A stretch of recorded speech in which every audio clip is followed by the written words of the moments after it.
ख़वातीन as bombers ये कैसे इमर्ज कर रही हैं? और पर्टिकुलरली हमने देखा है कि जो बलोच वुमेन हैं वो भी सामने आईं जिन्होंने कुछ सुसाइड धमाके किए, कराची में, अगर आपको याद होगा। जो औरत थी वो जा रही थी वहाँ पे रोड पे, तो एक आदमी बैठा था, तो उसने कहा कि तुम तो मुझे छेड़ोगे।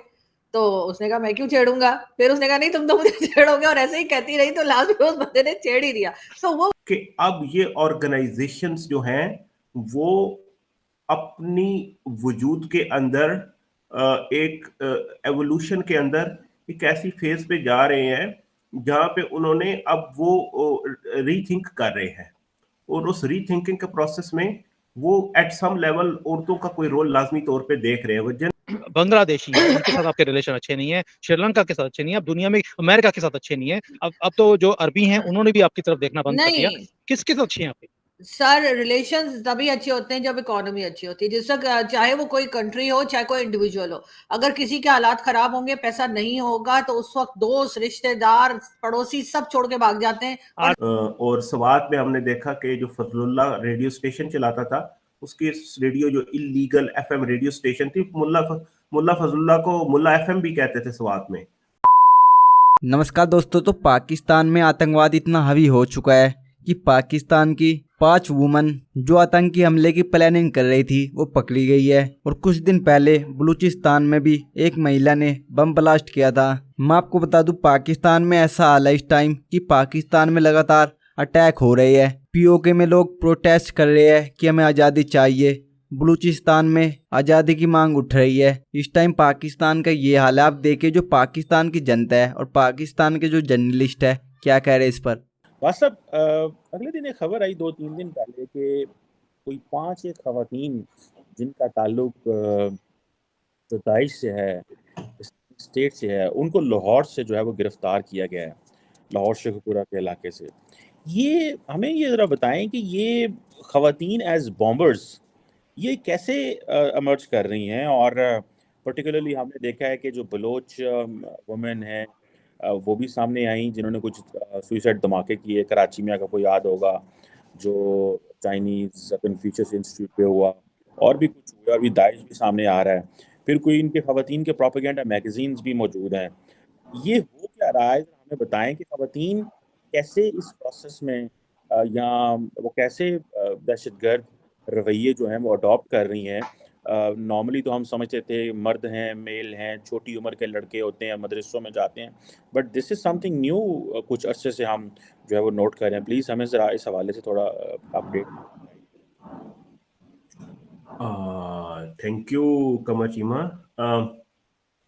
देखें, एक तो ये जो रोल है, जेंडर रोल्स की डाइवर्सिफिकेशन और उनके रोल्स की एक्सपेंशन की बात है पाकिस्तान के मिलिटेंट लैंडस्केप में, जिसका मतलब ये भी है कि अब कॉन्फ्लिक्ट एक्सपैंड कर रहा है। यानी पहले तो हम देख रहे थे कि रिसर्जेंस हुई ना इन ग्रुप्स की तालिबान के टेक ओवर के बाद, पर्टिकुलरली टीटीपी की। आईएसके ने भी यहाँ अपनी स्कोप को बढ़ाया। बलोच मिलिटेंसी के अंदर हमने देखा लिथैलिटी बढ़ गई, सुसाइड टेररिज्म आई।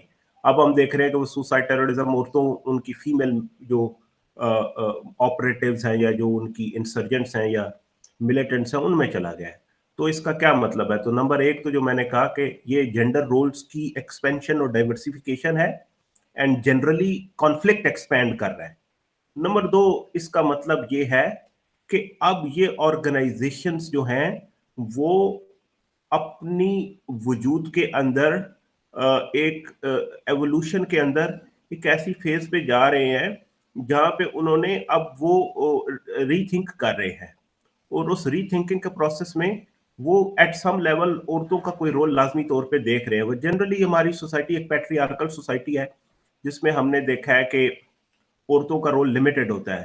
लेकिन अगर लिमिटेड भी हो तो होता तो है, तो वो उस तरीके में उसको देख रहे हैं जिसको हम बाद में फर्दर एक्सप्लोर कर सकते हैं। एक चीज जिसकी मैं करेक्शन करना चाहता हूँ, जो आपने कही, ये नया नहीं है। औरतों की पार्टिसिपेशन इन मिलिटेंसी को नई बात नहीं है। नंबर एक, रोल्स वो जो भी हो वो लिमिटेड हो सकते हैं, लेकिन नई बात नहीं है ये। 2007 की जो लाल मस्जिद अपराइजिंग थी, वो जामिया हफ्जा की स्टूडेंट्स थी, मदरसा की स्टूडेंट्स थी जिन्होंने अपराइजिंग की थी, और उनके पीछे मौलवी अजीज की जो वाइफ है, उसका नाम मुझे भूल गया, उम्मे हसन वो उसकी स्पीयर हेड थी। और स्वात में हमने देखा कि जो फजलुल्लाह रेडियो स्टेशन चलाता था, उसकी रेडियो जो इलीगल एफएम रेडियो स्टेशन थी, मुल्ला फजलुल्लाह को मुल्ला एफएम भी कहते थे स्वात में।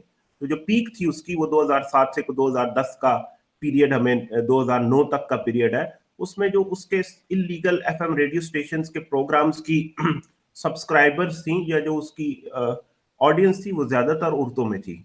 तो औरत थी, वो जा रही थी वहां पे रोड पे, तो एक आदमी बैठा था, तो उसने कहा कि तुम तो मुझे छेड़ोगे।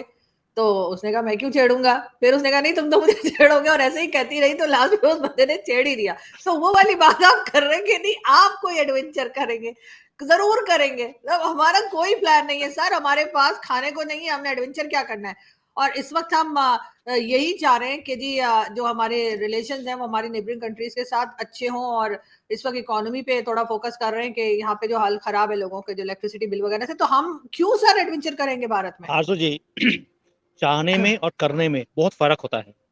आप चाहते हैं कि आपके सबके साथ रिलेशन अच्छे हों, चाहने में और करने में है कि आप करते क्या हैं कि उसके रिलेशन ठीक हो। अफगानिस्तान में आपने चाय पी, वहां पर जाके कॉफी पी, जिसने पी उसको बाहर निकाल दिया। और उसके बाद आप बताइए आपने क्या एफर्ट डाला कि उनके साथ रिलेशंस ठीक किए जाएं। ईरान के साथ क्या किया आपने, हमारे साथ क्या किया, चाइना के साथ क्या किया, जिसके आप 25-26 बिलियन डॉलर खा के बैठ गए हो। आपने उनके जहां से आप पैसे ले रहे हो, उनके आदमियों को आप अपने ही कंट्री में मारी जा रहे हो। अब इससे बड़ी चीज और क्या हो सकती है। आप मुझे बताइए आप क्या एफर्ट डाल रहे हैं कि आपके नेबरिंग कंट्रीज के साथ आपके रिलेशंस ठीक हो।